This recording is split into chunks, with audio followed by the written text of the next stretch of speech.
आज जो कहानी आपको सुनाने जा रहा हूं वह सिर्फ एक कहानी नहीं है, बल्कि वह ऐसा किस्सा है जो आपको सैकड़ों साल पीछे ले जाएगा। एक ऐसे समय में जब राजा महाराजाओं का द्वार था और सपने भी इशारे किया करते थे। यह कहानी है उज्जैन नगरी की, जहां खुशहाली भी थी, समृद्धि भी और न्याय भी। उस समय उज्जैन पर एक बहुत ही समझदार और न्यायप्रिय राजा का राज्य था। लोग अपने राजा से बहुत प्यार करते थे, लेकिन राजा के जितने चर्चे थे उतनी ही चर्चा उनके बेटे की भी होती थी। राजकुमार न सिर्फ राजा का बेटा था, बल्कि अपने अच्छे स्वभाव, समझदारी और बुद्धिमानी के लिए भी मशहूर था। लोग कहा करते थे, जब यह राजकुमार राजा बनेगा तब भी उज्जैन में खुशहाली बनी रहेगी, क्योंकि इसमें अपने पिता जैसे ही अच्छे गुण हैं। अब भले ही राजा अपने बेटे की तारीफें सुनते थे, मगर एक पिता का दिल कभी निश्चिंत नहीं हो सकता। राजा हमेशा राजकुमार की भलाई के लिए सोचते रहते थे। महल में कोई अजीब बात होती या कोई अनहोनी सपना भी आता तो राजा तुरंत अपने ज्योतिषियों को बुलाकर पूछते, कहीं यह सपना राजकुमार से तो जुड़ा नहीं है। फिर एक रात कुछ ऐसा हुआ जिसने राजा की बेचैनी और बढ़ा दी। उस रात राजा ने लगातार 3 अजीब और डरावने सपने देखे। पहले सपने में राजा ने देखा एक बहुत बड़ा पेड़, इतना बड़ा कि उसकी टहनियां आसमान तक फैली हुई थीं। उस पेड़ पर अजीब अजीब फल लगे थे। कुछ फल सोने के थे, कुछ चमचमाते हीरों के और कुछ लाल रंग के मणियों जैसे। वह पेड़ जितना सुंदर दिख रहा था, उतना ही दर्द में भी था। उसकी जड़ों से धीरे धीरे खून टपक रहा था और पेड़ जैसे रो रहा था। यह सपना देखकर राजा का दिल धक धक करने लगा। वे घबराकर जाग गए। कई क्षणों तक वे उसी स्वप्न के विषय में सोचते रहे, फिर किसी तरह दोबारा सो गए। दूसरे स्वप्न में उन्होंने कुछ व्यक्तियों को शतरंज खेलते देखा। खेल चलता रहा, लेकिन अजीब बात यह थी कि उसमें कोई जीतता नहीं था और ना ही कोई हारता था। राजा को यह स्वप्न भी रहस्यमय प्रतीत हुआ। वे फिर नींद से जाग गए और असमंजस में पड़ गए। तीसरे स्वप्न में उन्होंने एक ऐसे नगर को देखा जहां 52 राजा बैठे थे और वे सब अपने हाथों से चक्की पीस रहे थे। यह दृश्य राजा को बहुत भयावह लगा। जब उनकी नींद टूटी तब भोर होने को थी। तीनों स्वप्न राजा के मन में बेचैनी पैदा कर चुके थे। उन्हें अनिष्ट की आशंका सताने लगी। सुबह होते ही राजा ने अपने दरबार में विद्वानों, ज्योतिषियों और स्वप्न विशेषज्ञों को आमंत्रित किया। उन्होंने अपने देखे गए तीनों स्वप्नों का वर्णन किया और उनकी व्याख्या जाननी चाहिए। दरबार में उपस्थित सभी विद्वान विचार में डूब गए। वे ग्रंथों को टटोलने लगे, अपने ज्ञान के आधार पर विभिन्न तर्क देने लगे, लेकिन कोई निश्चित उत्तर नहीं मिल सका। ज्योतिषियों ने अंत में हाथ जोड़कर कहा, महाराज, कुछ स्वप्न हमारे मन की गहराइयों से उत्पन्न होते हैं और उनका कोई विशेष अर्थ नहीं होता। वे केवल एक भ्रम होते हैं। लेकिन राजा को यह उत्तर संतोषजनक नहीं लगा। उन्हें विश्वास था कि इन स्वप्नों का कोई न कोई गूढ़ संकेत अवश्य है। उज्जैन नगरी में हलचल मची थी। राजा के स्वप्नों की गढ़ पहेली का हल अब तक नहीं मिला था और पूरा नगर इस चिंता में डूबा था कि आखिर इन सपनों का क्या अर्थ है। वहां की प्रजा भी चिंतित थी, लेकिन सबसे अधिक चिंता खुद राजा को थी। कहीं यह संकेत उनके पुत्र राजकुमार के भविष्य से तो नहीं जुड़ा। राजकुमार यह सब देख रहा था। वह जानता था कि उसके माता पिता उसे बचाने के लिए किसी भी हद तक जा सकते हैं, लेकिन नियति से बचा नहीं जा सकता। उसने अपने पिता को आश्वस्त किया, पिताजी, चिंता मत कीजिए। अगर मेरे भाग्य में कोई परीक्षा लिखी है तो मैं उसे स्वीकार करता हूं।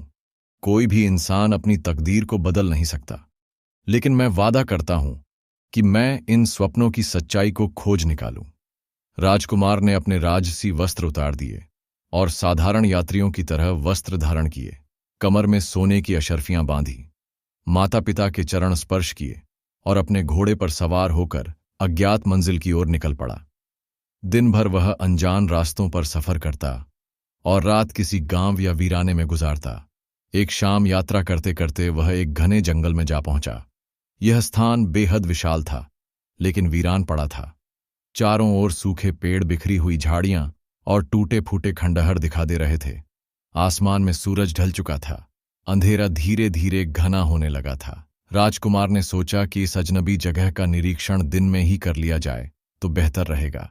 उसने देखकर रात में सोने का एक सही स्थान तलाश लिया और उसके बाद उसने अपनी पोटली से रोटी निकालकर खाई, पास के झरने से ठंडा पानी पिया और एक बड़े पेड़ के नीचे लेट गया। जंगल की निस्तब्धता में केवल झींगुर की आवाज सुनाई दे रही थी। आधी रात बीत चुकी थी जब अचानक एक तेज आंधी चली। हवा इतनी प्रचंड थी कि आसपास के सूखे पत्ते और टहनियां हवा में उड़ने लगे। तभी किसी विशाल जीव के पंख फड़फड़ाने की एक भयानक आवाज गूंज उठी। राजकुमार चौकन्ना हो गया। वह फौरन पास के एक ऊंचे पेड़ पर चढ़ गया और पत्तों की आड़ में छिपकर नीचे देखने लगा। चंद्रमा की हल्की रोशनी और तारों की टिमटिमाना, जो दृश्य देखा वह किसी भी साधारण मनुष्य को भय से कंपा सकता था। सामने घने अंधकार से निकलकर एक अजीबोगरीब जीव प्रकट हुआ। उसका शरीर अत्यंत विशाल था, रंग रात्रि के समान काला, और उसके लंबे लंबे नुकीले दांत चमक रहे थे। उसकी आंखें अंगारे की तरह लाल थीं और विशाल पंखों को हिलाते ही चारों ओर धूल का बवंडर उठने लगा। ऐसा लग रहा था जैसे वह किसी राक्षस की छाया हो जो इस जंगल का स्वामी हो। राजकुमार स्तब्ध रह गया। रात का घना अंधकार धीरे धीरे अपनी गहराई में समा रहा था। राजकुमार पेड़ की ऊंचाई से नीचे झांक रहा था। वह जो देख रहा था किसी डरावने स्वप्न से कम नहीं था। सामने वह भयानक दैत्य जिसकी लाल आंखें अंधेरे में अंगारे की तरह चमक रही थीं, धीरे धीरे एक दिशा में बढ़ता जा रहा था। जब वह काफी दूर निकल गया तो राजकुमार सावधानी से पेड़ से नीचे उतरा। उसका पूरा शरीर पसीने से तर हो चुका था। डर और जिज्ञासा के मिश्रण ने उसकी नींद छीन ली थी। सुबह का उजाला धीरे धीरे जंगल में फैलने लगा। राजकुमार ने रात की घटनाओं पर विचार किया। तभी अचानक फिर से वैसी ही तेज हवा चली। राजकुमार जानता था कि यह संकेत था। उस दैत्य के वापस आने का। वह सतर्क हो गया और पास के एक बड़े खंडहर की ओर बढ़ा। खंडहर बेहद विशाल था। उसकी दीवारों पर समय की मार साफ दिखाई दे रही थी। बीच में एक बड़ा पलंग रखा था और उस पर एक अत्यंत सुंदर स्त्री लेटी थी। लेकिन जैसे ही राजकुमार ने उसके चेहरे पर नजर डाली, उसका रक्त जम गया। स्त्री का सिर धड़ से अलग था और वह पास ही रखा हुआ था। सबसे अधिक विचित्र बात यह थी कि उसके सिरहाने एक अनोखा वृक्ष खड़ा था, जिसमें समुद्र के रंग जैसे गहरे नीले फूल खिले थे और उस पर झूमते फल चमकते हुए माणिक और हीरे के समान दिखाई दे रहे थे। राजकुमार स्तब्ध रह गया। यह दृश्य किसी सपने से कम नहीं था, या शायद यह वही सपना था जो उसके पिता ने देखा था। क्या इस दैत्य और इस स्त्री के बीच कोई संबंध था? राजकुमार ने निश्चय किया कि जल्दबाजी ठीक नहीं होगी। उसे इस स्थान पर कुछ दिन रहकर पूरी स्थिति को समझना होगा। दिन भर वह उस महलनुमा खंडहर के इर्द गिर्द घूमता रहा। वहां और भी कई वृक्ष थे जिन पर विचित्र फल लगे हुए थे। उसने एक फल तोड़ा, उसे खाया और शाम ढलते ही फिर से एक कोने में जाकर छुप गया। आधी रात होते ही फिर से वही भयानक आंधी चली। पेड़ों की डालियां झूमने लगीं, सूखे पत्ते उड़ने लगे और तभी दूर से वही दैत्य प्रकट हुआ। उसकी आंखें दो जलते हुए दीपों जैसी चमक रही थीं। वह जमीन पर भारी कदमों से चलते हुए गरजता हुआ बोला, मानस गढ़, और फिर महल के भीतर चला गया। राजकुमार ने फिर से एक पेड़ पर चढ़कर छुपने का निर्णय लिया। इस बार वह और भी चौकन्ना था। जैसे ही दैत्य अंदर पहुंचा, उसने उस स्त्री के सिरहाने पड़े अनोखे फूलों और उन अद्भुत फलों को उठा लिया और उनकी जगह एक पक्षी को रख दिया। अचानक वह स्त्री, जो अब तक निर्जीव प्रतीत हो रही थी, धीरे धीरे उठकर बैठ गई। उसके कटे हुए सिर ने फिर से उसके शरीर से जुड़ने का आभास दिया और तभी वह अनोखा वृक्ष जो वहां सिरहाने खड़ा था, अचानक गायब हो गया। दैत्य ने स्त्री को देखकर प्रसन्नता से कहा, आज की चांदनी रात ने तुझे बहुत सुंदर बना दिया है। क्या तू मेरी रानी बनेगी? फिर उसने थोड़ा रुककर इधर उधर देखा और गहरी आवाज में पूछा, यहां कोई इंसान तो नहीं आया? मुझे किसी मनुष्य की गंध सी महसूस हो रही है। स्त्री ने धीमी स्थिर आवाज में उत्तर दिया, यहां कौन आएगा? मैं भी तो इंसान हूं, शायद मेरी ही गंध होगी। राजकुमार सांस रोककर पेड़ की डालियों के बीच छुपा हुआ था। उसकी आंखें उस विचित्र घटना को टकटकी लगाए देख रही थीं। लेकिन तभी उसने देखा कि दैत्य ने पास रखी तलवार उठाई और देखते ही देखते फिर से उस स्त्री का सिर काट दिया। रक्त की बूंदें जमीन पर टपकने लगी और उसके गिरते ही वही अनोखा वृक्ष फिर से वहां प्रकट हो गया। उस पर फिर से वही चमकते हुए फूल और फल लटकने लगे। दैत्य ने वैसा ही किया जैसा पहले किया था। उसने सिरहाने रखे फूलों और पक्षी को फिर से बदल दिया और गुर्रा आता हुआ महल से बाहर चला गया। रात के साए धीरे धीरे छूटने लगे थे। राजकुमार अब भी पेड़ पर बैठा सोच रहा था कि आखिर यह सब क्या था। जैसे ही आकाश में सूरज की पहली किरणें फैली, वह धीरे से नीचे उतरा और उजाला होने का इंतजार करने लगा। जब चारों ओर पूरी तरह रोशनी फैल गई तो उसने हिम्मत जुटाकर उस रहस्यमयी स्त्री के पास जाने का निश्चय किया। राजकुमार ने धीरे धीरे उसके सिरहाने रखे जादुई फूलों और चिड़िया को बदला। कुछ ही क्षणों में वह स्त्री धीरे धीरे उठकर बैठ गई। उसकी आंखों में विस्मय और जिज्ञासा झलक रही थी। उसने कृतज्ञता से पूछा, तुम कौन हो भाई, और मुझे क्यों जीवित किया? मैं कई वर्षों के बाद पहली बार सूरज की रोशनी देख रही हूं। राजकुमार ने शांति से उत्तर दिया, मैं एक यात्री हूं। इस जंगल होकर गुजर रहा था कि रात हो गई और मैं यहां सुरक्षित ठिकाना देखकर ठहर गया। लेकिन जो कुछ मैंने देखा उसे देखकर मैं दंग रह गया। मैंने तुम्हें हर रात मरते और फिर जीवित होते देखा। अब तुम मुझे बताओ कि तुम कौन हो और यह दैत्य तुम्हारे साथ ऐसा क्यों करता है? स्त्री की आंखों में पुरानी यादों की छाया तैर गई। उसने गहरी सांस लेते हुए कहा, मैं एक राजकुमारी हूं, अपने महल की छत पर खड़ी होकर चांदनी का आनंद ले रही थी। तभी यह दैत्य वहां से गुजरा और मेरी सुंदरता से मोहित होकर मुझे उठाकर यहां ले आया। तब से मैं इसकी कैद में हूं। यह जादुई तलवार और यह रहस्यमयी झाड़ियां इसकी शक्ति का स्रोत है। हर रात यह मुझे मारता है और फिर जीवित कर देता है। लेकिन बीती रात जब तुम यहाँ थे तो इसे किसी मनुष्य की उपस्थिति का आभास हो गया था। यही कारण था कि वह बेचैन था। मैं तुमसे प्रार्थना करती हूँ कि सूर्यास्त होने से पहले तुम यहाँ से दूर चले जाओ, वरना यह दैत्य तुम्हें भी मार डालेगा। राजकुमार ने कहा, अब जब मैं यह सब जान चुका हूँ तो तुम्हें इसकी कैद से मुक्त किए बिना मैं यहाँ से कहीं नहीं जाऊंगा। मैं इस दैत्य का अंत करके ही यहाँ से जाऊंगा। इसके बाद राजकुमार ने उस रास्ते की पहचान की जिससे होकर दैत्य रात में उस खंडहर नुमा महल तक पहुंचता था। वहां उसने एक विशाल गड्ढा खोदने का निश्चय किया। राजकुमारी ने भी उसकी सहायता की। दिन भर मेहनत के बाद गड्ढा बहुत गहरा और चौड़ा हो गया। इस बाद राजकुमार ने सूखी झाड़ियां, घास और पत्ते इकट्ठे किए और गड्ढे को इस तरह ढक दिया कि वह जमीन जैसा दिखाई दे। शाम होते ही दोनों ने स्नान किया और भोजन किया। इसके बाद राजकुमार ने वही प्रक्रिया दोहराई। उसने जादुई तलवार से राजकुमारी का सिर अलग किया, चिड़िया को बदला और सब कुछ ठीक पहले जैसा ही कर दिया। उसके बाद राजकुमार उस महल के पास के एक पेड़ पर चढ़कर बैठ गया और दैत्य के आने की प्रतीक्षा करने लगा। आधी रात को फिर से तेज आंधी चली। दैत्य की गूंजती हुई आवाज सुनाई देने लगी। मानस गंगे लगा। जैसे ही उसने गड्ढे पर कदम रखा उसे लगा कि जैसे जमीन फट गई हो और वह तेज गर्जना करते हुए उस गड्ढे में गिर पड़ा। राजकुमार ने तत्परता से ऊपर से जलती हुई मशालें और सूखी झाड़ियां गड्ढे में डालनी शुरू कर दी। देखते ही देख आग तेजी से फैलने लगी। दैत्य चीखते हुए छटपटा नहीं लगा, लेकिन अब बहुत देर हो चुकी थी। धीरे धीरे उसकी गर्जना शांत होती चली गई और अंततः वह पूरी तरह उस अग्नि में भस्म हो गया। जैसे ही दैत्य समाप्त हुआ, एक रहस्यमयी आवाज गूंजी, हे वीर, तुमने राक्षस का अंत किया है, इसलिए तुम जो चाहो वह मांग सकते हो। राजकुमार ने शांत भाव से कहा, मुझे कुछ नहीं चाहिए। मैं यह जादुई तलवार और चिड़ी ले जा रहा हूं, लेकिन एक अनुरोध है। क्या तुम एक बार मेरे सामने रक्त से निर्मित वह आकृति बना सकते हो, ताकि मैं उसे देख सकूं? राजकुमारी ने मुस्कुराते हुए कहा, भैया, जब भी मुझे पुकारोगे मैं चली आऊंगी। इसके बाद वह राजकुमारी अपने राज्य की ओर रवाना हो गई और राजकुमार अपने सफर पर आगे बढ़ गया। राजकुमार ने अपने सपनों को सच करने की ठान ली थी और अब वह अपने अगले लक्ष्य को पूरा करने के लिए आगे बढ़ रहा था। कई दिनों तक भटकने के बाद एक शाम वह एक सुनसान जंगल में ठहर गया। यह जगह पहले के मुकाबले और भी अधिक वीरान थी। सूखे पेड़, झाड़ियों के ढेर, बिखरे हुए पत्ते और कहीं कहीं राख के ढेर इस जगह को और भी भयावह बना रहे थे। जंगल के बीचों बीच एक बड़ा सा चबूतरा बना हुआ था जो बाकी जगहों से अधिक साफ सुथरा था।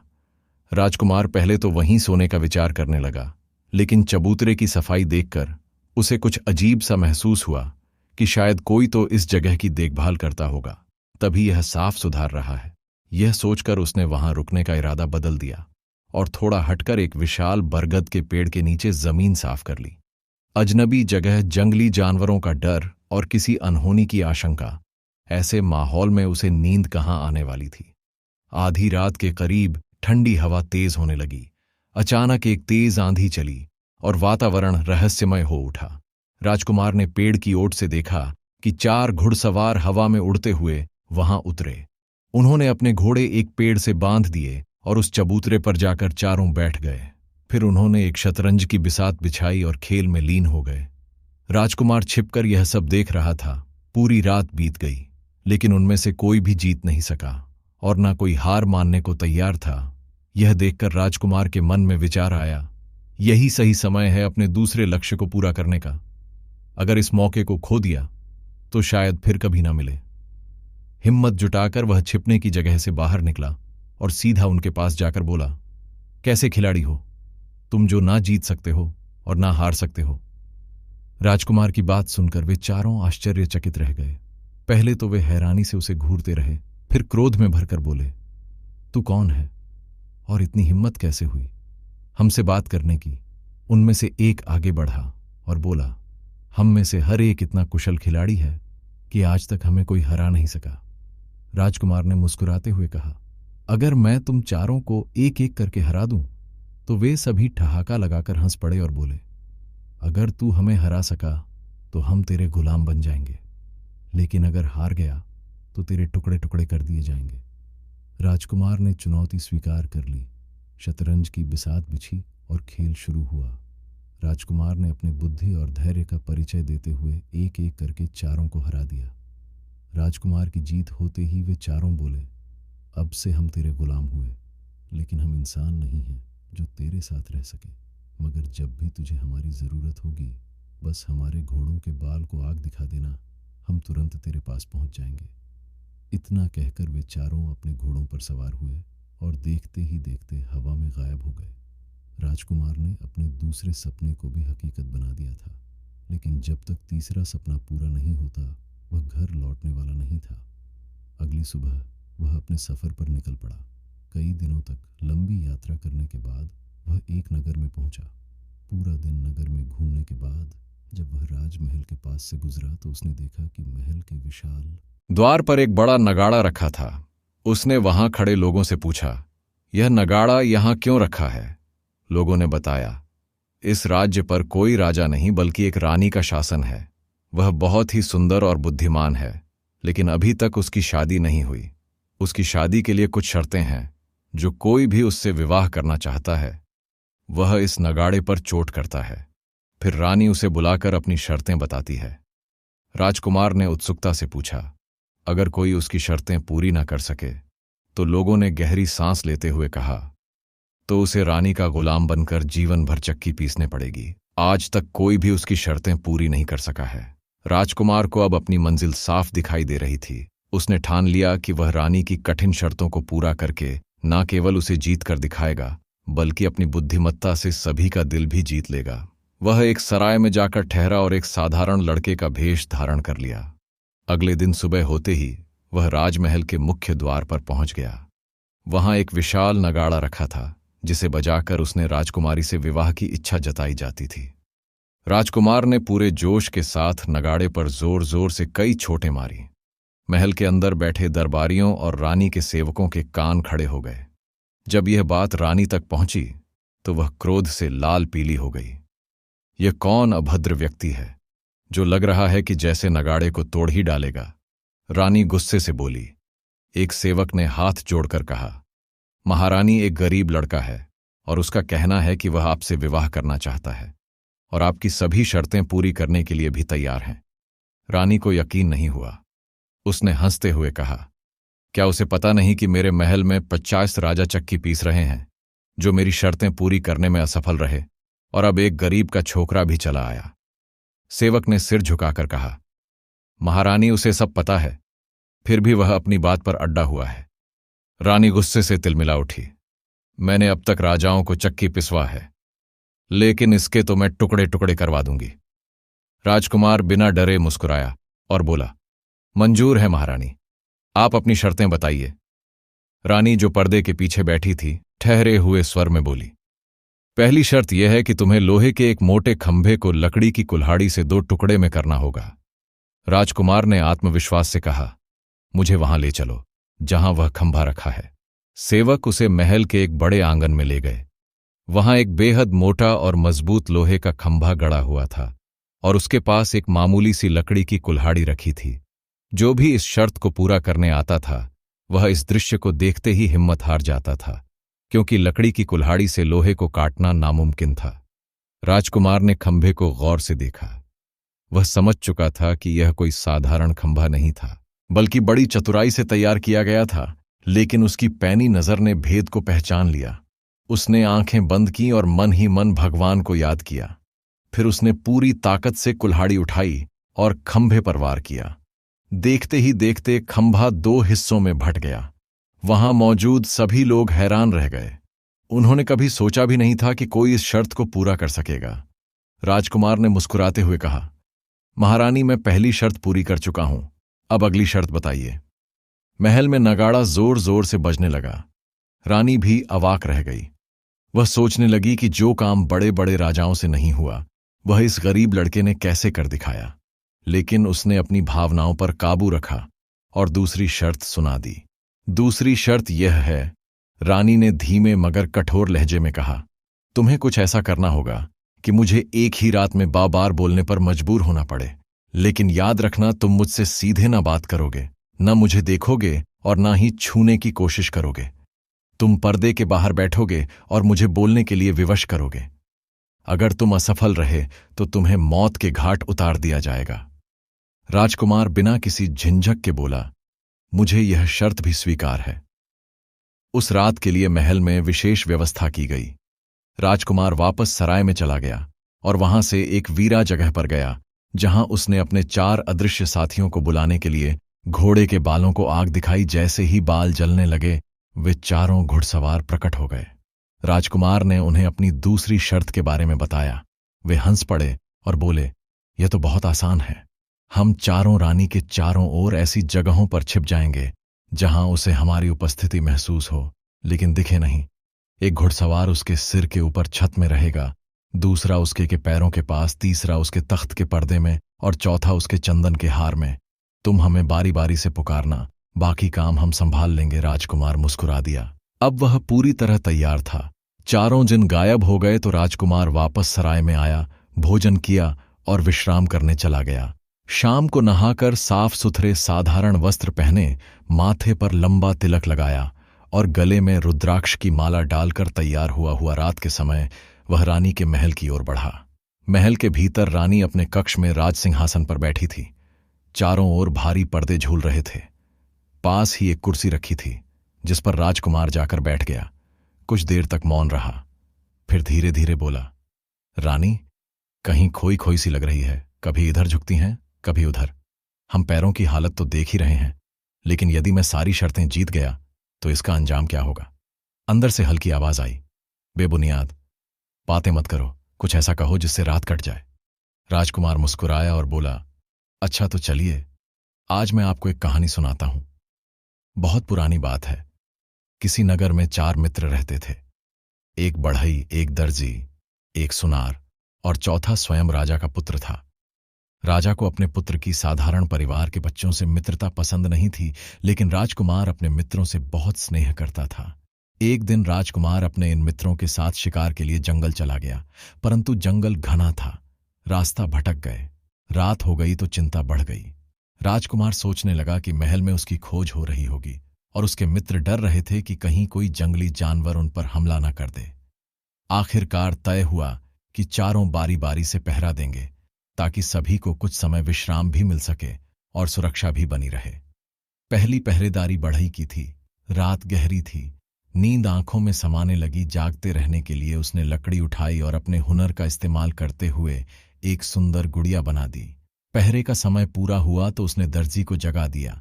दर्जी ने देखा कि बढ़ई ने अपनी कला दिखा दी तो वह भी सोचने लगा कि उसे भी कुछ करना चाहिए।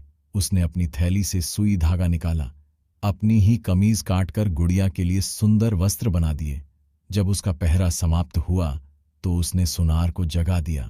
सुनार ने देखा कि दोनों मित्र अपने हुनर का प्रदर्शन कर चुके हैं। उसने अपनी थैली से औजार निकाले, लकड़ियों को जलाकर सोने की जंजीर पिघला और गुड़िया के लिए सुंदर आभूषण तैयार कर दिए। फिर उसने राजकुमार को जगाया।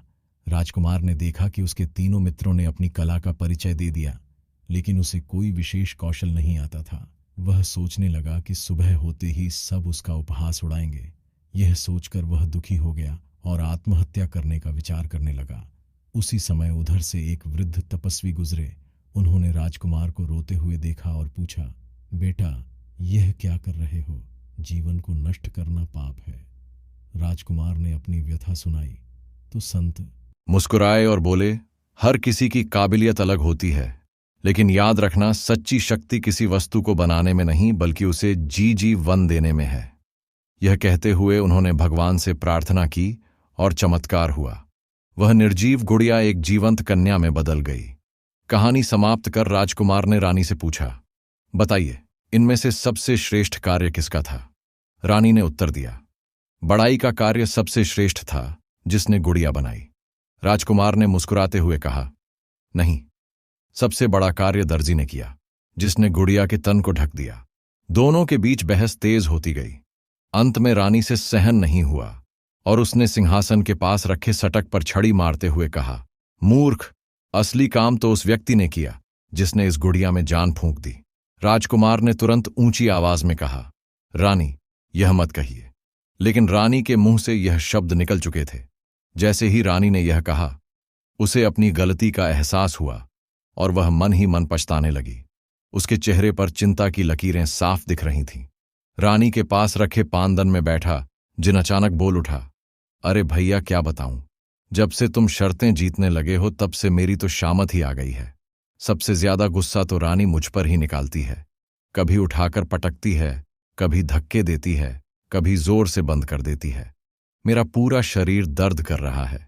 अगर तुम सारी शर्तें जीत जाओ तो मुझे अपनी सेवा में ही रख लेना।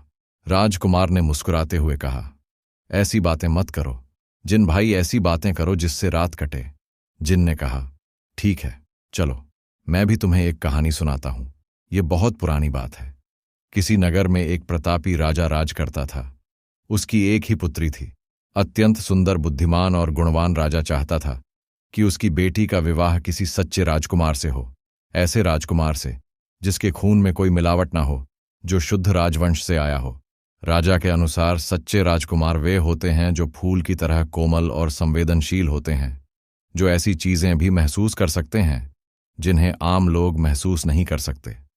राजकुमारी का विवाह तय करने के लिए देश विदेश से कई राजा और राजकुमार प्रस्ताव लेकर आए, लेकिन राजा संतुष्ट नहीं हुआ। फिर एक दिन 3 राजकुमार आए और उन्होंने दावा किया कि वे असली राजकुमार हैं और उनकी रगों में शुद्ध राजवंशी रक्त बह रहा है। राजा ने उनकी परीक्षा लेने का निश्चय किया। उसने उन तीनों को महल में ठहराया, लेकिन उनके लिए विशेष व्यवस्था की। उन्हें 3 अलग-अलग कमरों में रखा गया, जहां रेशमी बिस्तर, आरामदायक गद्दे और हर प्रकार की सुख सुविधाएं मौजूद थीं। राजा ने खुद जाकर देखा कि वहां पूरी शांति थी, कोई शोर नहीं था। अगली सुबह राजा ने दरबार में तीनों राजकुमारों को बुलाया और पूछा, कैसी रही आपकी रात? सबसे बड़े राजकुमार ने कहा, मैं रात भर सो नहीं पाया। मुझे बिस्तर से अजीब सी बदबू आ रही थी। मेरे सिर में भयानक दर्द हो रहा था। राजा ने आश्चर्य से अपने सेवकों को आदेश दिया कि वे उस रेशमी बिछौना की जांच करें। चादर उठाकर लाई गई दरबारी और राजा ने सूंघ, लेकिन उसमें कोई गंध नहीं थी। राजा ने रेशम के व्यापारी को बुलवाया और पूछा, यह रेशम का कहां से आई है? व्यापारी ने जवाब दिया, महाराज, मैंने यह रेशम एक बुनकर से ली थी। बुनकर को बुलाया गया। उसने बताया, मैंने यह रेशम एक स्थान से मंगवाई थी जहां बहुत उम्दा धागे बनते हैं। राजा ने और खोजबीन करवाई तो पता चला कि उस स्थान से कुछ ही दूरी पर एक गंदा नाला बहता था, जिसके कारण वहां की रेशम में हल्की सी दुर्गंध समा गई थी। यह बदबू इतनी हल्की थी कि किसी ने महसूस नहीं की, लेकिन उस राजकुमार ने इसे तुरंत पकड़ लिया। दरबारियों में हलचल मच गई। वे बोले, यह सच्चा राजकुमार है। राजा ने दूसरे राजकुमार की ओर देखा और पूछा, तुम्हारी रात कैसी बीती? राजकुमार ने कहा, महाराज, मैं रात भर सो नहीं सका। आपके महल में बहुत शोर था। उस शोर की वजह से मुझे सिर दर्द और बुखार तक हो गया। राजा को बड़ा आश्चर्य हुआ। उसने महल के प्रहरी से पूछा, क्या रात को किसी तरह का शोर हुआ था? सभी ने सिर हिलाकर कहा, नहीं महाराज, रात भर महल में गहरी शांति थी। राजा को यह बात अजीब लगी। उसने और जांच करवाई। बहुत खोजबीन करने पर पता चला कि महल की 4 दीवारी के बाहर काफी दूर एक छोटे से तालाब में रात के समय एक मेंढक पानी में कूदा था। उसकी हल्की सी आवाज ही राजकुमार के लिए असहनीय थी। दरबारियों ने फिर उत्साह से कहा, यही असली राजकुमार है। इसके बाद राजा ने तीसरे और सबसे छोटे राजकुमार से पूछा, तुम्हें रात कैसी बीती? राजकुमार ने उत्तर दिया, महाराज, आपके बिस्तर में एक छोटा सा कांटा था, जिसकी चुभन से मैं पूरी रात करवटें बदलता रहा। जहां कांटा चुभता वहीं दर्द होता और मेरी पीठ में जगह जगह घाव हो गए। राजा ने आदेश दिया कि तुरंत राजकुमार के सोने की जगह का निरीक्षण किया जाए। जब सेवकों ने बिस्तर की चादर हटाई तो उन्हें नीचे बहुत ही नरम रुई से भरे गद्दे मिले। लोग हर गद्दे को हटाकर जांच रहे, लेकिन कुछ भी नहीं मिला। अंत में 19वें गद्दे के नीचे एक छोटा सा बाल फंसा हुआ मिला।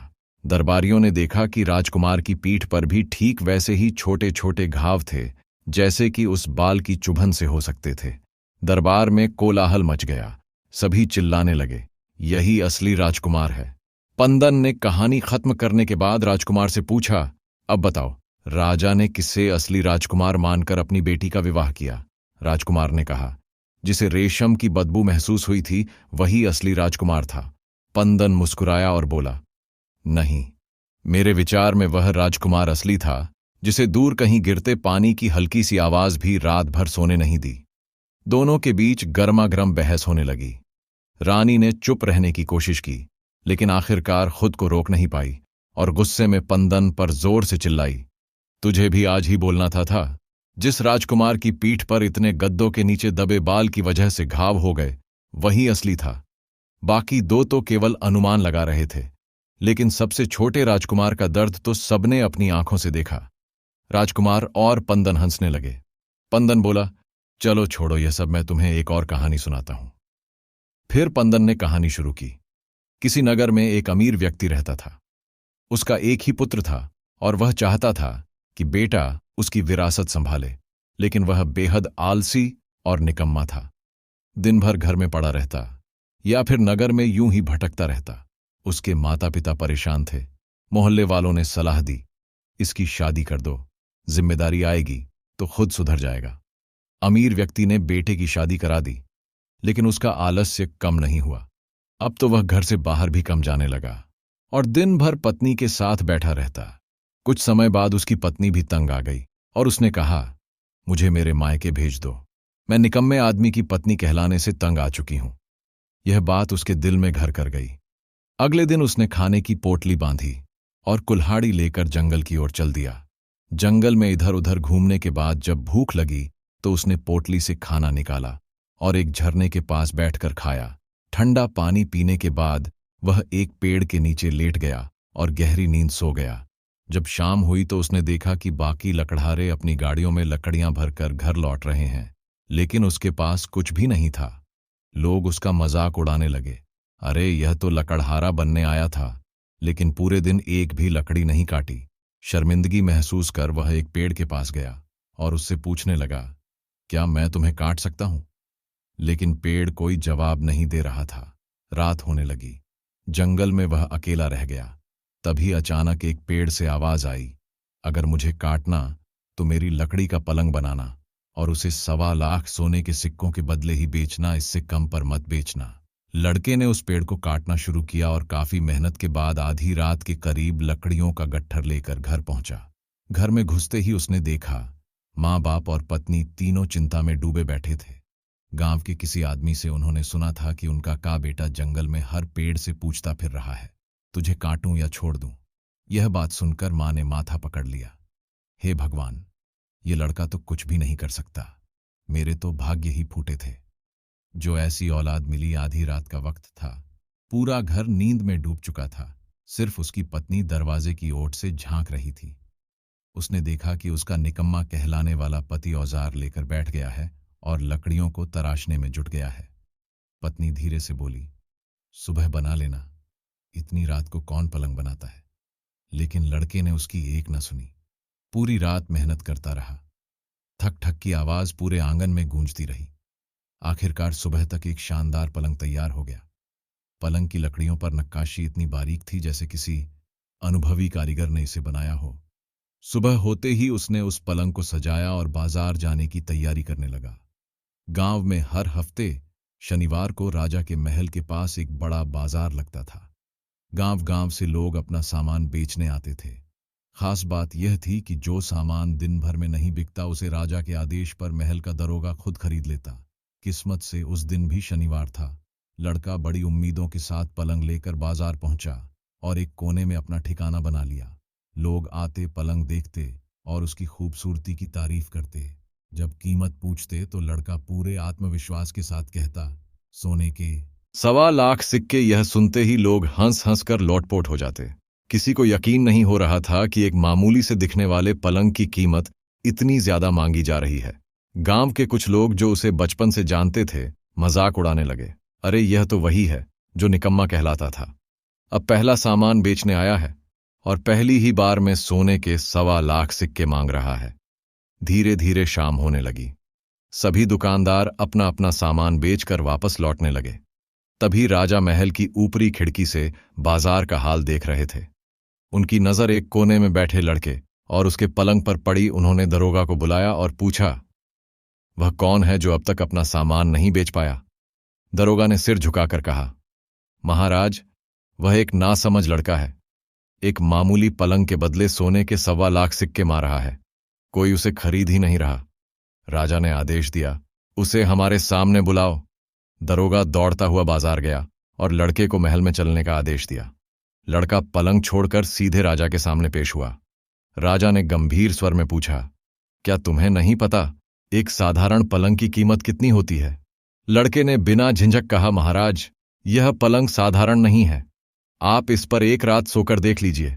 अगर यह आपको साधारण लगे तो मैं एक सिक्का भी नहीं लूंगा, लेकिन अगर यह खास निकले तो कीमत वही रहेगी। सोने के 1.25 लाख सिक्के।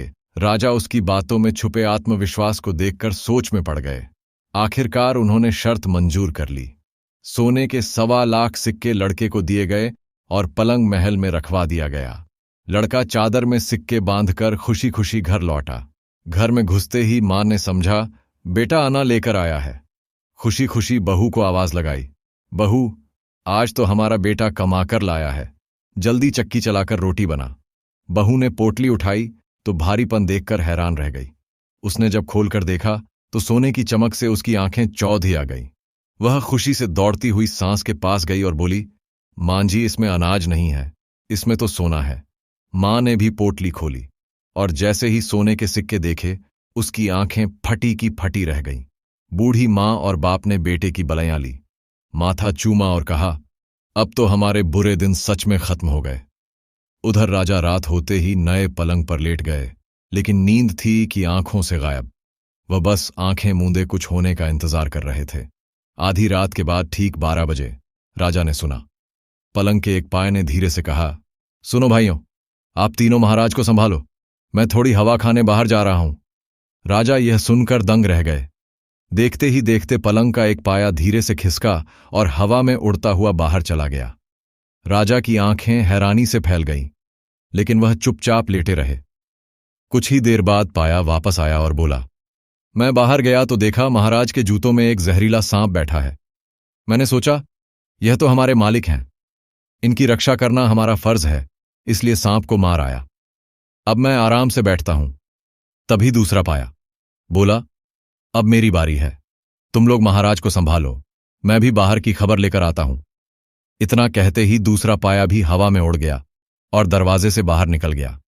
दूसरा पाया उड़ता हुआ दरवाजे से बाहर निकला, लेकिन कुछ ही देर में घबराया हुआ वापस लौट आया। उसे इस तरह सहमा देखकर तीसरे भाई ने हैरानी से पूछा, क्या हुआ, तुम इतनी जल्दी वापस क्यों आ गए? वह बोला, मैं बाहर निकला तो देखा कि 2 चोर बादशाह के खजाने में सेंध लगा चुके हैं और खजाने को लूट कर ले जा रहे हैं। मैंने उन दोनों चोरों को पकड़कर मार गिराया है, मगर अकेले देखकर मजा नहीं आया। यह सुनकर तीसरा पाया मुस्कुराया और बोला, दोस्तों, अब मेरी बारी है, मैं भी एक बार जाकर देखता हूं कि बाहर क्या चल रहा है, लेकिन अकेले जाने का मन नहीं कर रहा, तुम सब भी चलो, मिलकर देखेंगे। पहले पाया ने कहा, लेकिन अगर हम चारों ही चले जाएंगे तो बादशाह की सुरक्षा कौन करेगा इस पर? तीसरा पाया बोला, बादशाह तो गहरी नींद में सो रहे हैं, चलो क्यों ना बादशाह को भी साथ ले चलते हैं। इतना कहते ही पलंग अचानक जमीन से ऊपर उठा और हवा में उड़ता हुआ महल के बाहर निकल गया। बेचारे बादशाह, उनकी तो जान ही हलक में अटक गई। वह पलंग पर सीधा लेटे रहे, सांस रोके हुए और हर बात कान लगाकर सुनते रहे। दिल इतनी जोर से धड़क रहा था कि मानो किसी कोने में दुबका बच्चा डर से कांप रहा हो। पलंग उड़ता गया और आखिरकार एक घने जंगल में जाकर एक बड़े पेड़ की डाल पर अटक गया। थोड़ी देर बाद बादशाह ने हिम्मत करके आंखें खोली तो देखा, सामने ही घास के मैदान में एक चमचमा हुआ भव्य दरबार सजा हुआ है। मैदान के बीचों बीच एक भव्य मंडप खड़ा था और उसके चारों तरफ सोने चांदी की चमचमाती कुर्सियां लगी थीं। सोने चांदी के बड़े बड़े बर्तन में तरह तरह के पकवान परोसे जा रहे थे। वह नजारा देखकर बादशाह की आंखें फटी की फटी रह गईं। तभी किसी ने आवाज लगाई, देखो, वह पलंग पर कोई आदमी सो रहा है, उसे भी बुलाओ और खाना परोस दो। कुछ ही पलों में सोने चांदी की थालियां में लजीज पुलाव और रंग बिरंगे पकवान सजे हुए बादशाह के सामने लाकर रख दिए गए। बादशाह हैरानी और डर के बीच झूल रहे थे, मगर भूख के आगे डर थोड़ा कम कम हुआ। उन्होंने झिंझक हुए कुछ निवाले उठाए और खाना शुरू किया। इतने में वहां रौनक बढ़ गई, नाच गाने की महफिल सज गई। एक के बाद एक सुंदर अप्सराएं मंच पर आई, जिनकी चाल में ऐसी लचक थी मानो हवाओं में भी सुगंध घुल गई हो। उनके नृत्य की अदाएं इतनी मोहक थीं कि सारा दरबार वाह वाह कर उठा। कभी उनके पायल की छनक, कभी उनके कंगन की खनक और कभी उनकी मुस्कान, हर चीज दिल को लुभा रही थी। धीरे धीरे रात बीती और भोर की पहली किरण फूटने लगी। महफिल खत्म हुई, मेहमान विदा हुए और दरबारियों ने सारा सामान समेटना शुरू कर दिया। लेकिन तभी तीसरे पाए ने अपने साथियों से कहा, दोस्तों, यही वक्त है अपनी वफादारी निभाने का। चलो बादशाह को इस मुसीबत से बचाकर बाहर निकालते हैं। चारों पाए एक साथ हरकत में आ गए। देखते ही देखते उन्होंने अपने जादुई ताकत से उन लोगों के सिरों पर ऐसा कहर भर पाया कि सारे दरबारी और नौकर चाकर घबरा गए। कुछ ने तो डर के मारे सिर पकड़ लिया, कुछ ने भागने में ही भलाई समझी। चारों ओर अफरा तफरी मच गई, कोई इधर भागा, कोई उधर। पूरे दरबार में सन्नाटा पसर गया और फिर पलंग ने एक झटका लिया और हवा में उड़ता हुआ बादशाह को लेकर वापस राजमहल लौट आया। बादशाह की जान में जान आई। उन्होंने राहत की सांस ली।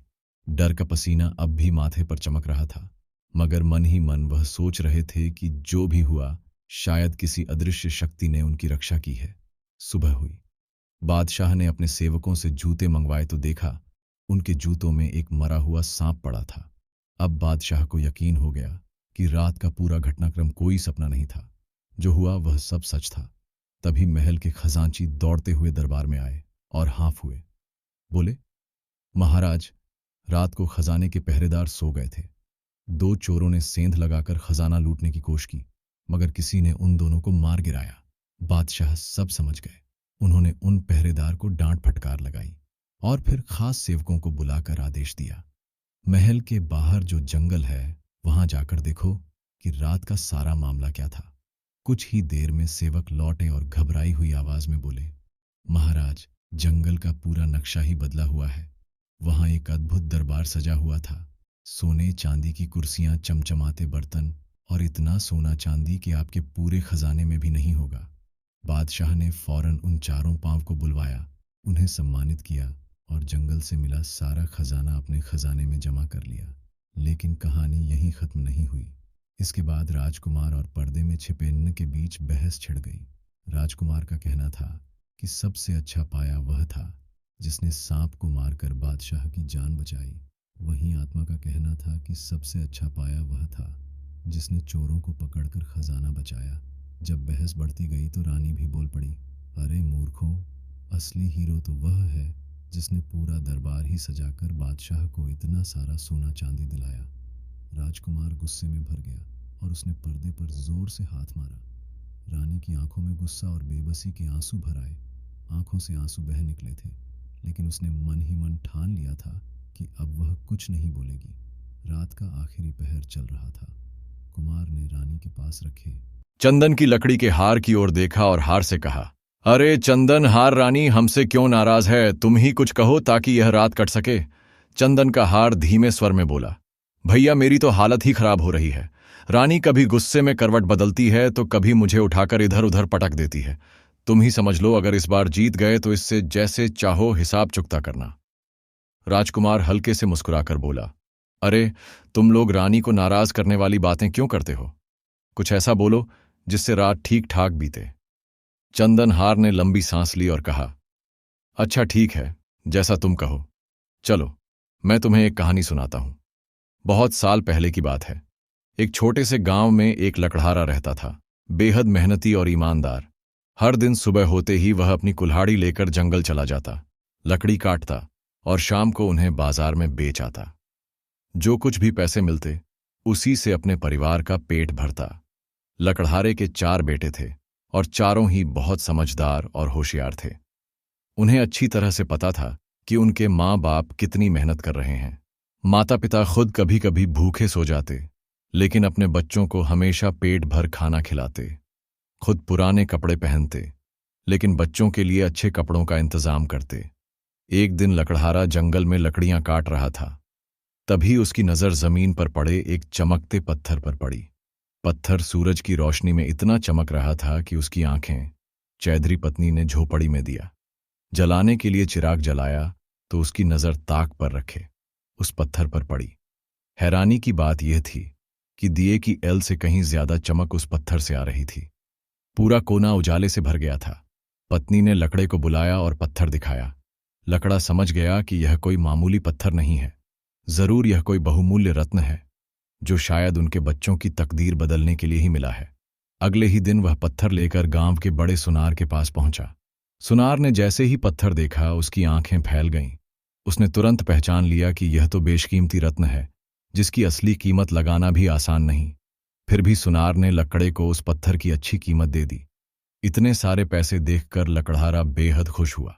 उसने उन पैसों से एक छोटी सी लकड़ी की दुकान खोल ली और अपने लिए एक छोटा सा पक्का मकान बनवा लिया।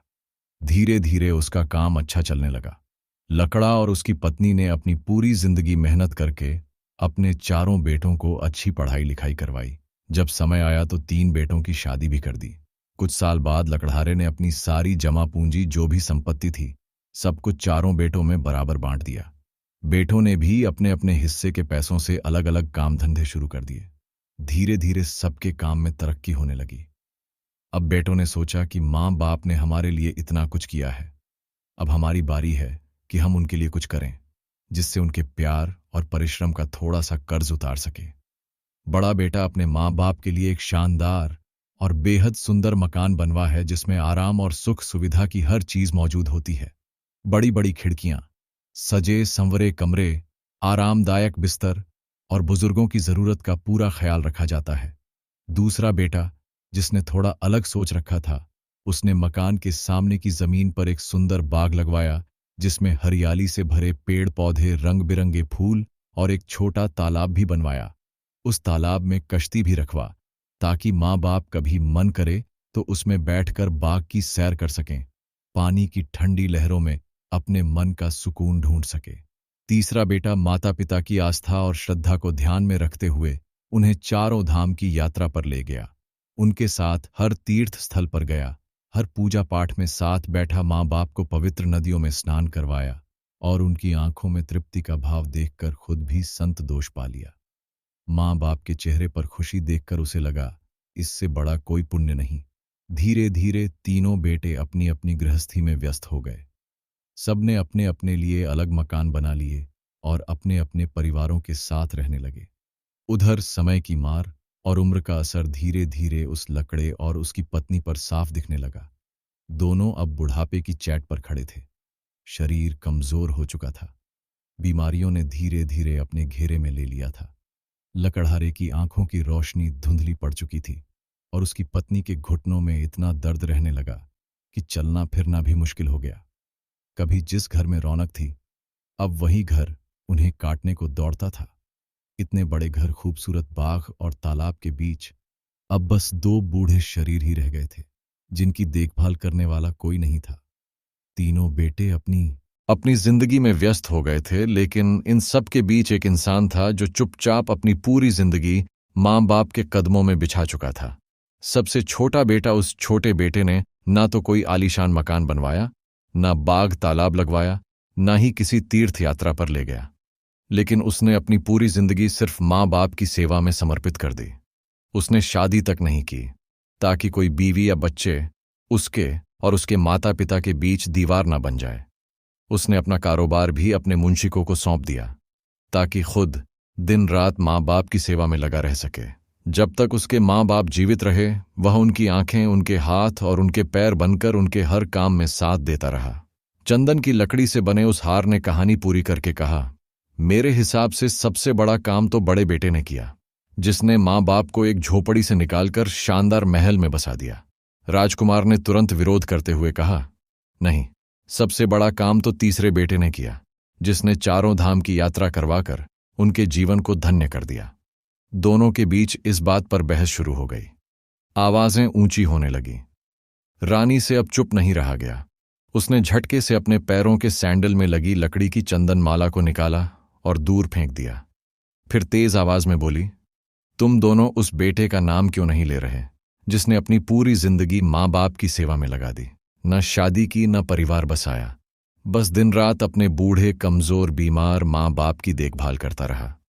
रानी की आवाज में हल्का सा गुस्सा था, लेकिन उसमें छिपा स्नेह भी साफ झलक रहा था। राजकुमार ने यह सुनते ही एक जोरदार ठहाका लगाया और ऊंची आवाज में बोला, मारो ढोल बजाओ नगाड़े रानी। एक ही रात में हार मान गई, मैं शर्त जीत गया। रानी को यह बात कचोट गई, लेकिन उसने खुद को संभालते हुए कहा, इतनी खुशी मनाने की जरूरत नहीं है, मेरी आखिरी शर्त अभी बाकी है। अगर इसे पूरा ना कर सके तो तुम्हारी सारी जीत धरी की धरी रह जाएगी। राजकुमार ने तुरंत पूछा, वह शर्त क्या है? रानी मुस्कुराई और बोली, तुम्हें मेरी आखिरी पहेली का सही जवाब देना होगा। अगर जवाब गलत हुआ तो सारी जीत बेकार। राजकुमार ने सिर हिलाया। बताओ क्या पहेली है? रानी ने पहेली सुनाई। एक ऐसी मां जो कभी ब्याही नहीं और उसने अपने ही बेटे पर सवारी की, बताओ यह कौन है? राजकुमार मन ही मन मुस्कुराया। यह पहेली तो उसके अपने राज्य की थी। उसने तुरंत जवाब दिया, यह बात उज्जैन नगरी की है। वहां के राजा ने बहुत दूर से अरबी घोड़े मंगवाए थे। राजा चाहते थे कि इन अरबी घोड़ों की नस्ल हमारे देश में बढ़े, इसलिए उन्होंने इन अरबी घोड़ों का मेल देसी घोड़ियों से करवाया। घोड़ियों ने गर्भ तो धारण कर लिया, लेकिन जब बच्चे जन्म लेने का समय आया तो कोई भी घोड़ी इन विदेशी नस्ल के बच्चों को जन्म नहीं दे सकी। मजबूरन राजा ने घोड़ियों का पेट चीर कर उन बच्चों को निकाला। इसके बाद उन मरी हुई घोड़ियों की खाल से घोड़ों की पीठ पर रखने के लिए चमड़े की काठी बनाई गई। इस तरह वह घोड़ी मां तो बनी, लेकिन ब्याही नहीं, और उसकी खाल यानी मां की खाल ही उसके बच्चों की सवारी बनी। राजकुमार ने यह पहेली सुलझा दी और जीतकर खुशी खुशी वहां से चल दिया। रानी का दिल भारी हो गया, उसकी आंखों में आंसू भर आए। वह खुद से ही कहने लगी, मेरी भी कैसी किस्मत है, राजा महाराजाओं का ख्वाब देखा था, लेकिन मेरा भाग्य तो एक साधारण गरीब के बेटे से जुड़ गया और अब वह भी चला गया। रानी का मन इतना भर आया कि उसकी आंखों से आंसू बहने लगे। आंसू पोंछने के लिए उसने अपना आंचल उठाया। तभी उसका ध्यान उस आंचल पर गया जो राजगद्दी के नीचे लटक रहा था। आंचल पर कुछ लिखा हुआ था। रानी ने जल्दी जल्दी अपनी आंखें साफ की और ध्यान से पढ़ने लगी। उस पर लिखा था, मैं उज्जैन का राजा तुम्हें अपनी रानी बनाने आया था। अगर तुम्हारा बेटा मुझे छल करेगा तब मैं तुम्हें अपने साथ ले जाऊंगा रानी। यह पढ़ते ही रोते रोते हंस पड़ी। उसे दिल से सुकून मिला कि चलो, कोई गरीब युवक नहीं बल्कि एक बड़ा राजा उसे हराने आया था। उधर राजकुमार ने उन 22 राजाओं को उनकी कैद से आजाद कर दिया और उन्हें अपने साथ ले चला।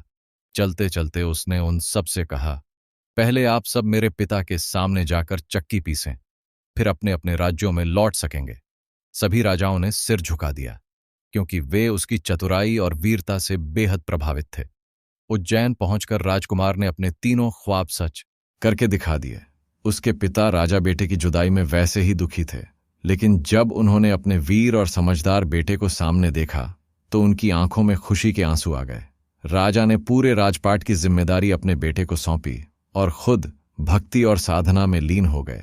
लेकिन इधर वह रानी भी हार मानने वाली नहीं थी। उसने सुंदर युवा और नाच गाने में निपुण लड़कियों की एक टोली तैयार की और उनके साथ उज्जैन जा पहुंची। उनकी टोली की कला और सुंदरता की चर्चा पूरे उज्जैन में फैल गई। जिसे देखो वही उनकी अदाओं का दीवाना बन जाता। शहर के हर गली मोहल्ले में उनके नाच गाने की धूम मच गई। यह खबर जब राजमहल तक पहुंची तो युवा राजा का भी मन देखने को ललचा लगा।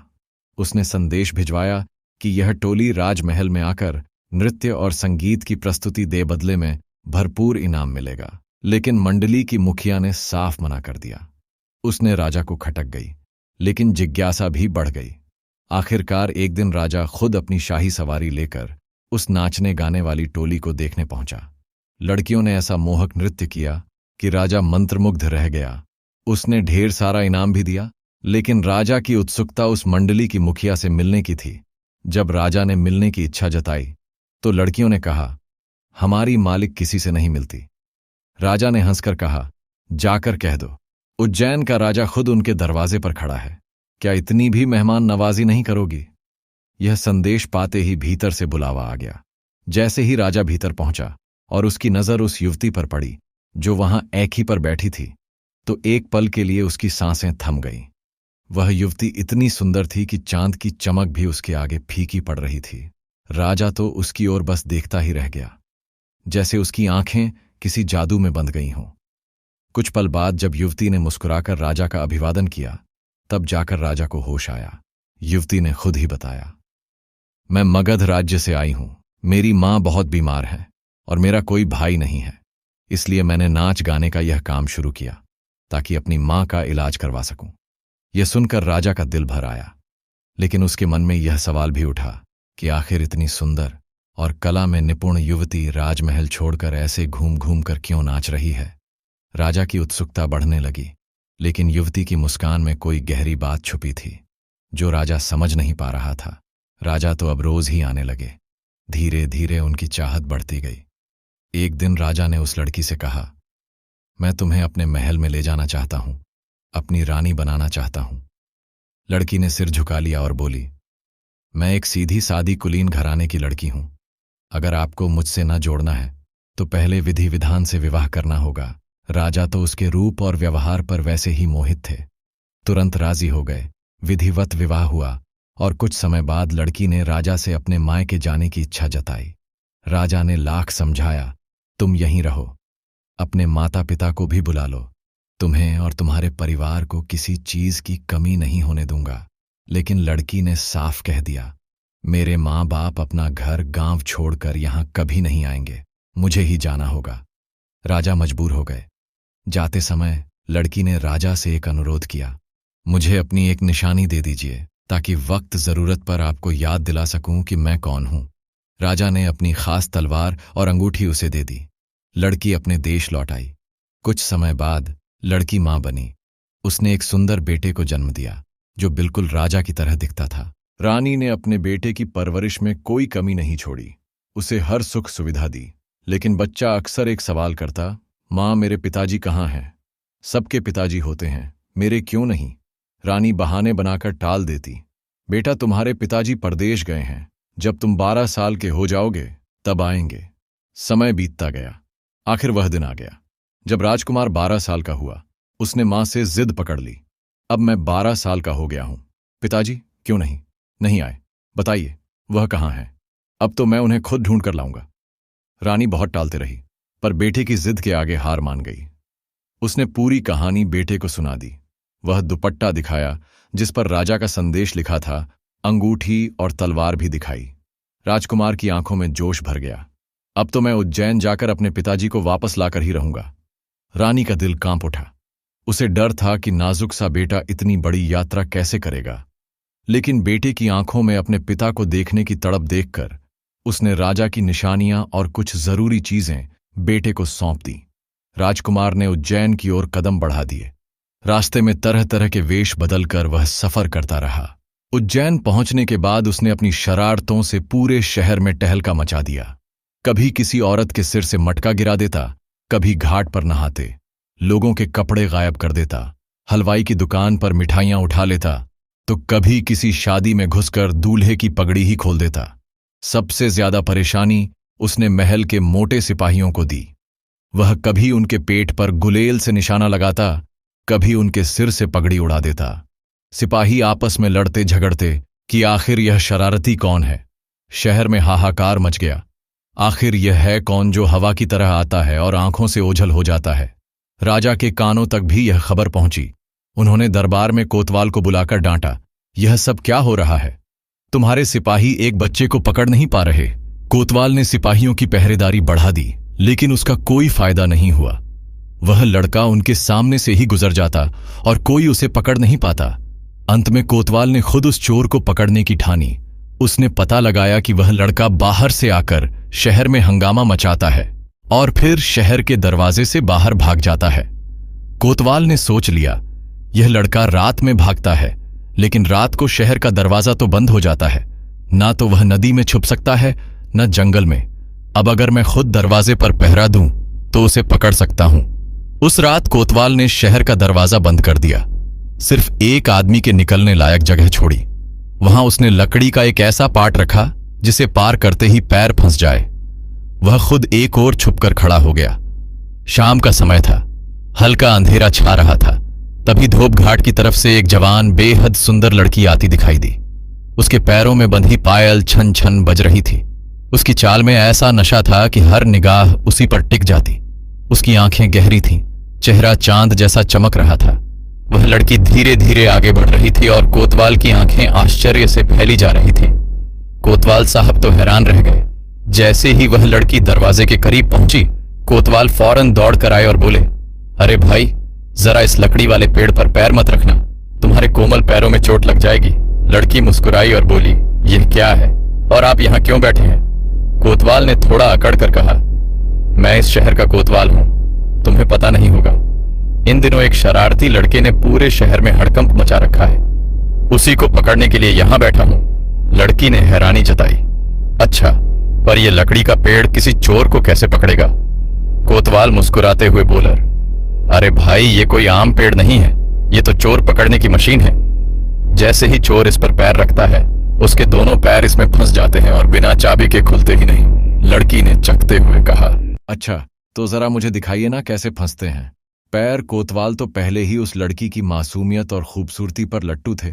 बोले, अरे नहीं भाई, तुम्हारे पैर क्यों फंसाओ, मैं खुद दिखाता हूं। यह कहते हुए जैसे ही कोतवाल साहब उस पेड़ पर चढ़े, उनके दोनों पैर बुरी तरह फंस गए। लड़की ने भोलेपन से पूछा, अब ये कैसे खुलेंगे? कोतवाल ने जेब से चाबी निकाल कर दी और बोले, इससे खोल देना भाई। लड़की ने चाबी हाथ में ली, मुस्कुराई और अचानक कोतवाल की टोपी भी उतार ली। अब तक घना अंधेरा छा चुका था। लड़की ने कोने में जाकर फटाफट कपड़े बदले और कोतवाल की टोपी पहन ली। लड़की कोई और नहीं, वही राजा का बेटा था। उसके कद कांठी और चाल ढाल से वह अंधेरे में पूरा जवान आदमी लगता था। दरवाजे पर खड़े सिपाहियों के पास जाकर उसने आवाज बदलकर कहा, दरवाजा बंद कर दो, चोर पकड़ने की मशीन लगा दी है। अब चोर खुद ही फंस जाएगा। हम अब घर जा रहे हैं। सिपाहियों ने बिना कुछ सोचे दरवाजा बंद कर दिया। उधर बेचारे कोतवाल, जो पेड़ में फंसे हुए थे, चिल्लाते रहे, अरे दरवाजा खोलो, मैं कोतवाल हूं। पर सिपाहियों ने उनकी बात सुनी ही नहीं, उल्टा उन्हें पत्थर मारकर चिढ़ाने लगे। देखो, चोर तो खुद को कोतवाल बता रहा है। राजा का बेटा मस्ती में शहर के भीतर चला गया और बेचारा कोतवाल पूरी रात पेड़ में फंसा तड़पता रहा। सुबह जब दरवाजा खुला तो सिपाहियों ने देखा कि वह सच में कोतवाल ही थे। सब के सब हैरान रह गए। अब सारा शहर जान गया कि कोई चालाक लड़का सबको मूर्ख बना रहा है। 2 दिन तक शर्म के मारे कोतवाल घर से बाहर नहीं निकले। तीसरे दिन हिम्मत करके दरबार पहुंचे और राजा के सामने सारी बात रखी। उसी समय दरबार में राजा के सारे रिश्तेदार मौजूद थे जो खुद को ठाकुर कहलाते थे। ठाकुरों ने गुस्से में कहा, महाराज, आपके सिपाही और कोतवाल तो बिल्कुल निकम्मे साबित हुए हैं। एक मामूली लड़का पूरे शहर को नचा रहा है। अगर हमें इजाजत दें तो हम उसे पकड़कर आपके सामने पेश करेंगे। राजा ने इजाजत दे दी। सारे ठाकुर दरबार से निकलकर आपस में बातचीत करने लगे। चलो पहले बैठकर सोचते हैं कि इस लड़के को पकड़ने की शुरुआत कैसे करें। वे सब एक जगह बैठकर मंथन कर ही रहे थे कि तभी एक 121 साल का दुबला पतला लड़का सिर पर टोकरी रखे उनके पास आया। टोकरी में लाल पीले तेल की छोटी बड़ी शीशियां सजी हुई थीं। वह मजे से गा रहा था, तेल मालिश, दिमाग की भी मालिश, शरीर भी तंदुरुस्त, दिमाग भी तेज। ठाकुरों ने उसे डांट कर भगाना चाहा। भाग, यहां से हम बड़े काम में लगे हैं, हमें तेरा तेल नहीं चाहिए। लड़के ने हंसते हुए कहा, अरे सरकार, एक बार मालिश करवा लीजिए, ऐसा दिमाग खुलेगा कि यह शरारती लड़का खुद बखुदा पकड़ में आ जाएगा। ठाकुरों को लड़के की बात में मजा आ गया। बोले, अच्छा चल जरा देख तो तेरा तेल क्या कर सकता है। लड़का एक खास तेल निकाल लाया, जिसे लगाने के बाद अगर शरीर पर पानी पड़ जाए तो वह सूखने के बजाय फूलकर अजीब शक्ल में आ जाता था। लड़के ने बड़े प्रेम से सबकी मालिश शुरू की। कोई कंधा दबा रहा था, कोई पीठ, कोई सिर। सबको मजा आ रहा था। सब ने उसकी खूब तारीफ की। मालिश पूरी होने के बाद लड़के ने कहा, अब एक बार तालाब में डुबकी लगाइए, पूरा बदन तरोताजा हो जाएगा। ठाकुरों को तो मालिश के बाद नहाना ही था। सबके सब खुशी खुशी तालाब में उतर गए। इधर लड़का उनके सारे कपड़े पगड़ी और हथियार लेकर चंपत हो गया। जब ठाकुर तालाब से बाहर निकले तो सबका शरीर तेल के कारण फूलकर अजीब सी शक्ल का हो गया। खुद को भी पहचानना मुश्किल हो रहा था। ऊपर से जब कपड़े भी आए और पता चला कि यह राजा के खास रिश्तेदार हैं, तब लोगों ने थोड़ा लिहाज किया, मगर हालत ऐसी थी कि दिन दहाड़े वह अपने घर भी नहीं जा सकते थे। मजबूरी में पास ही एक कोने में छिपकर बैठ गए। ठंडी हवा बदल से टकराई तो पहले से सूझा हुआ शरीर और भी दुखने लगा। बैठे बैठे अपनी किस्मत को कोस रहे थे कि कहाँ राजा के रिश्तेदार होने का गुमान था और कहाँ आज इस हालत में फंस गए। उधर वह लड़का जिसने यह सारा खेल रचा था, वह सीधा उन ठाकुरों के घर पहुंचा। घर घर जाकर उनकी बीवियों से बोला, ठाकुर साहब ने कहलवान आएंगे। राजा ने उन्हें बहुत जरूरी जिम्मेदारी सौंपी है। चोर को पकड़ने का काम इसलिए हो सकता है कि वह रात भर बाहर ही रहे। हाँ, एक बात ध्यान रखना, आज रात अगर कोई दरवाजा खटखटा आए तो मत खोलना, हो सकता है चोर आ जाए। ऊपर से ही तैयार रहना। छत पर बैठकर पास में पिसी हुई लाल मिर्च, कूड़ा और मिट्टी रखना। अगर कोई दरवाजा खटखटा है तो बिना देखे सब ऊपर से डाल देना। ठाकुरों की बीवियां बड़ी खुश हुईं कि उनके पति कितने जिम्मेदार हैं, राजा का काम संभाल रहे हैं। उन्होंने लड़के की बात गांठ बांध और रात भर तैयार रहने लगी।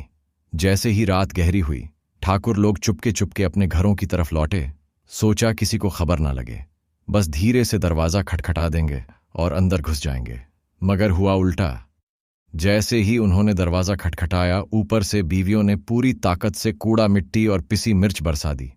ऊपर से चिल्लाती रही, हमारे ठाकुर ऐसे नहीं हो सकते। हमारे ठाकुर तो राज दरबार में बैठे हो, तुम जरूर कोई चोर हो। ठाकुर लोग चीखते चिल्लाते रहे कि हम ही तुम्हारे ठाकुर हैं, मगर बीवियां मानने को तैयार नहीं। पूरी रात यही तमाशा चलता रहा। सुबह हुई, उजाला फैला, तब जाकर बीवियों को समझ आया कि यह सच में उनके ही ठाकुर हैं। मगर तब तक हालत खराब हो चुकी थी। सूझे हुए चेहरे, लाल आंखें, बदन में मिट्टी चिपकी हुई, सिर पर मिर्च का असर, सब मिलाकर बुरी दशा हो गई। अब ठाकुरों को पूरा यकीन हो गया कि इस चोर से भिड़ना आसान नहीं है। आखिरकार ठाकुरों ने हार मानकर राजा के पास संदेश भिजवाया। हमसे ये चोर नहीं पकड़ा जाएगा, ये बड़ा चालाक है, राजा ने ऐलान करवाया। जो कोई भी इस चोर को पकड़कर लाएगा उसे शानदार इनाम दिया जाएगा। इनाम का यह ऐलान पूरे शहर में फैल गया, यहां तक कि शहर की तवायफ नाचने गाने वाली औरतों तक यह खबर पहुंच गई। उन्होंने सोचा, अरे यह इनाम तो हमें ही मिलना चाहिए। हमारे नखरों और अदाओं के सामने ये चोर ज्यादा देर टिक ही नहीं पाएगा। उनमें से कुछ पुरानी अनुभवी औरतें, जो अपने जमाने में बड़े बड़े सूरमाहों को पटखनी दे चुकी थीं, वे राजा के पास पहुंची और बोली, महाराज, हमें भी इजाजत दीजिए, हम भी इस चोर को पकड़ने की कोशिश करना चाहती हैं। राजा, जो पहले ही परेशान था, उसने बिना कुछ सोचे इजाजत दे दी। शाम होते होते वह सारी औरतें चौराहे पर जुट गईं। अब अपने अपने तरीके से सोचने लगीं कि इस चोर को कैसे पकड़ना है। इसी बीच एक लड़का ठेले पर चटपटी छाट लेकर वहां पहुंचा। वह जोर जोर से आवाज लगा रहा था, ए बाई जी, देखिए कैसी लाजवाब चटपटी चाट बनाई है, एक बार खाएंगे तो उंगलियां चाटते रह जाएंगे। औरतों के मुंह में पानी आ गया। सबने खूब मजे लेकर चाट खाई, तारीफ भी की, मगर उन्हें क्या पता था कि उस चाट में बेहोशी की दवा मिली हुई थी। चाट खाते ही सब एक एक कर गिर पड़ी और गहरी नींद में सो गई। अब चौराहा सुनसान हो गया।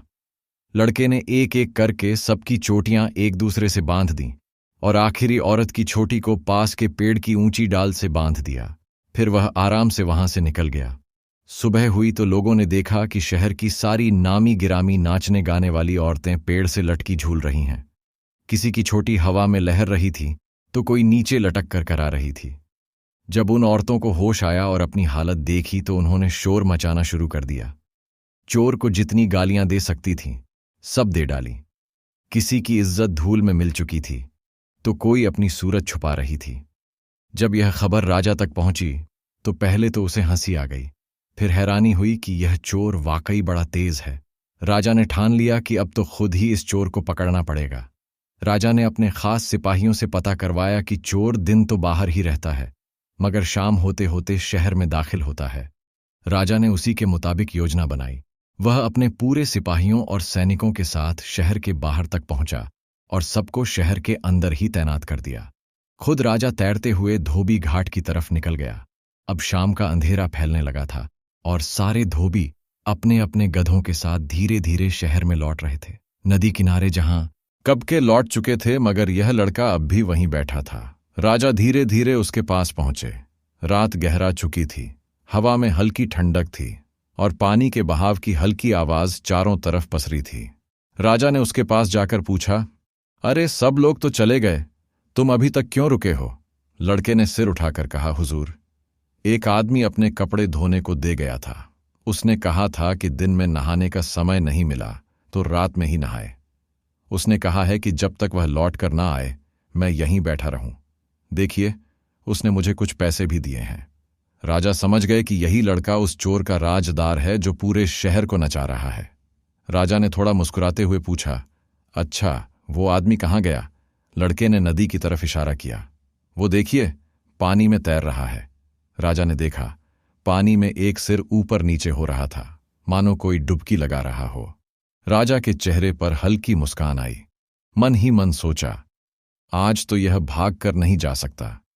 राजा ने लड़के से कहा, देखो, अगर तुम थोड़ी देर के लिए अपने कपड़े, यह धोती कुर्ता और पगड़ी हमें दे दो तो हम तुम्हें 5 सोने की मुद्राएं इनाम में देंगे। तुम्हारा भला भी हो जाएगा और हमारे लिए चोर को पकड़ना आसान हो जाएगा। लड़के की आंखें चमक उठीं। उसने खुशी खुशी अपने कपड़े राजा को दे दिए। राजा ने वहीं धोती कुर्ता पहन लिया और उसी घाट पर बैठकर चोर के बाहर निकलने का इंतजार करने लगे। इधर लड़का राजा के राजसी कपड़ों में शाही अंदाज में चल पड़ा और शहर के फाटक पर जा पहुंचा। पहरेदार ने उसे दूर से देखा। शाही पोशाक और पगड़ी में देखकर पहचाना नहीं, पर मान लिया कि राजा ही लौट रहे हैं। लड़के ने शान से ऐलान कराया, राजा साहब महल लौट रहे हैं। चोर आज हाथ नहीं आया। रात का अंधेरा और आधी रोशनी में सिपाहियों को शक भी नहीं हुआ। वह हाथ जोड़कर झुक गए और लड़का शान से हाथी पर चढ़कर महल के अंदर चला गया। बिना किसी शक सवाल के वह सीधा राजा के शयन कक्ष में पहुंचा। बिस्तर पर आराम से चादर ओढ़कर सो गया। इधर नदी किनारे बैठे राजा का सब्र टूटने लगा। काफी देर हो गई, ना कोई चोर बाहर आया, ना ही कोई हलचल हुई। ठंड भी बढ़ने लगी। राजा ने धीरे से आवाज लगाई, अरे भाई, अब तो बाहर आओ, बहुत देर हो गई है। कोई जवाब नहीं आया। राजा धीरे धीरे पानी की तरफ बढ़े, कंकड़ पत्थरों पर संभलते हुए आगे बढ़े और उस तैरते हुए सिर के करीब पहुंचे। हाथ डालकर जब सिर को छुआ तो वह लकड़ी का निकला, एक नकली सिर जिसे ऊपर से बाल और चेहरे का रंग देकर इंसान जैसा बनाया गया था। राजा माथा पकड़कर रह गए। धोखा दे गया कमबख्त। उन्होंने गुस्से से अपने ही माथ पर हाथ मारा। हिम्मत जुटाकर किसी तरह घाट से बाहर निकले और शहर की ओर बढ़े। शहर के दरवाजे पर पहुंचे तो पहरेदार ने रोक लिया। राजा का हुक्म है, रात को दरवाजा नहीं खोला जाएगा। राजा ने गहरी सांस ली। कोतवाल और ठाकुरों की हालत उन्हें याद आ गई, जिन्हें चोर ने रात भर दरवाजे के बाहर बिठा दिया था। राजा ने सोचा, अपनी बेइज्जती करवाने से अच्छा है चुपचाप यहीं बैठकर रात गुजार ली जाए। सुबह दरवाजा खुला तो राजा अपनी पगड़ी से चेहरा छुपाते हुए अंदर घुसे और सीधे महल की तरफ बढ़े। महल में पहरेदार ने राजा को धोबी के कपड़ों में देखकर चौंक गए। ये कौन है, कोई कुछ समझ नहीं पाया। पूछने की हिम्मत किसी की नहीं हुई। राजा चुपचाप अपने शयन कक्ष में पहुंचे। अंदर का नजारा देखकर राजा के कदम ठिठक गए। उनके ही बिस्तर पर कोई और उनकी चादर ओढ़े गहरी नींद में सो रहा था। राजा ने धीरे से चादर खींची। चादर हटते ही वही लड़का सामने था। मासूम चेहरा, हल्की मुस्कान और निश्चिंत नींद। राजा कुछ देर निहारते रहे, मानो बीते दिनों की कोई धुंधली तस्वीर सामने आ गई हो। फिर उन्होंने खुद को संभाला और कड़क आवाज में पूछा, अरे भाई, तू कौन है और मेरे पीछे क्यों पड़ा है? लड़का घबरा कर उठ बैठा। उसने झटपट राजा के पैरों में सिर झुका दिया। अपने झोले से एक दुपट्टा, राजा की दी हुई अंगूठी और एक कतरन निकाली और राजा के सामने रख दी। राजा सब समझ गए। आंखों में नमी उतर आई।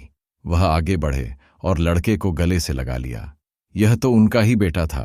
वह बेटा जिसे उन्होंने सालों पहले रानी से दूर कर दिया था, यह कहकर कि जब तेरा बेटा मुझे भी धोखा दे देगा तभी मैं तुझे लेने आऊंगा। आज वह शर्त पूरी हो चुकी थी। राजा ने भावुक होते हुए कहा, तूने वाकई मुझे भी मात दे दी बेटा। अब चल, तेरी मां को लेने चलते हैं। राजा ने पूरे राजकीय लाव लश्कर के साथ साथ देवरानी के नगर में धूमधाम से प्रवेश किया। पूरी इज्जत और मान सम्मान के साथ रानी को लेकर उज्जैन लौटे। इसके बाद राजा, रानी और उनका बेटा तीनों के दिन हंसी खुशी गुजरने लगे। राजमहल में अब खुशियों की रौनक थी और परिवार के मिलन की कहानी इतिहास बनकर उज्जैन की गलियों में सुनाई देने लगी। तो दोस्तों, इतनी सी थी कहानी। आपके विचारों का इंतजार रहेगा। कमेंट में अपनी राय जरूर दें और अगर आपको ऐसी रहस्यमयी, रोमांचक, जादुई और पुरानी काल्पनिक कहानियां पसंद हैं तो स्टोरी मग को जरूर सब्सक्राइब और शेयर करें। तो बस आज के लिए इतना ही। मिलते हैं एक और रहस्यमय, अद्भुत और दिमाग हिला देने वाली कहानी में।